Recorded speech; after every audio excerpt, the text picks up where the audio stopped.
بسم الله الرحمن الرحیم. دوستانو سلامونه، نیکی هیلې. نن موږ تاسو په دا ویډیو کې زده کوو چې موږ څنګه کولای شو د فیسبوک ګروپ ځان ته جوړ کړو. یعنی په فیسبوک کې وکولای شو چې د ځان لپاره ګروپ جوړ کړو چې په هغه کې هم فعالیت وکړو. د دې لپاره چې دا کار وکړو نو موږ تاسو باید خپل ټلیفونونو کې د فیسبوک آیکن ولرو. د تاسو دا وینئ دوستانو.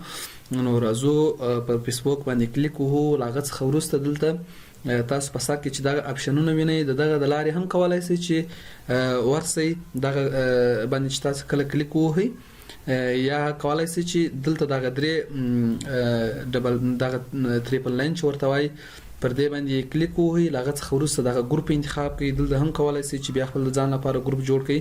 نو دا مربوط په تاسو پسې دی. مثلا زه دغه ځای ته رالم، کلیک مې ووهئ، دغه څخه وروسته دلته راځم کریټ ته.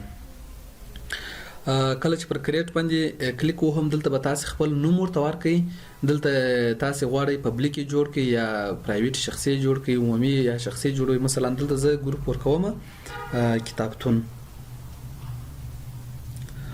او دغه څخه وروسته مثلا غواړم چې دا پبلیک کما عمومي ټول خلک ورته دعوت سي، او دلته کولای شم چې کور په ټور ته ورکړم. مثلا هر عکس چې تاسو زړه وي هغه تاسو کولای شئ چې ورته ورکړئ. مثلا دغه یو عکس ما ورته ورکړئ.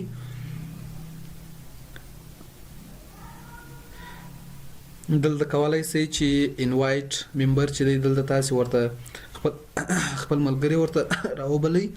هر څوک چې تاسو په زړه وي هغه کولای شئ چې دلته ورته راوبلئ. مثلا ما دا یو څوک ورته راوبلئ. لاغه څخه وروسته تاسو به نیکسټ ووهئ، او لاغه څخه وروسته پر کریټ ګروپ باندې به تاسو کلیک ووهئ. نو ګروپ به انشاءالله جوړ سي. تاسو وینئ اوس دوستانو دا د تاسو ګروپ جوړ سو. یو ممبر پکښې کې دی، تاسو خپل یاست، پبلیک ګروپ دی.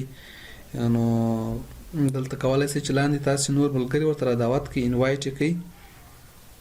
نو بیا تاسو کولای شئ چې د ګروپ په سیټینګ کې لاس ووهئ. کولای شئ چې بیرته د عکس تبدیل کړئ یا نور څه چې تاسو زړه وغواړي. هیله ده چې تاسو به هم زده کړئ. که کوم مشکل وي نو موږ ته کمنټ کې ووایاست چې مشکلات په خیر.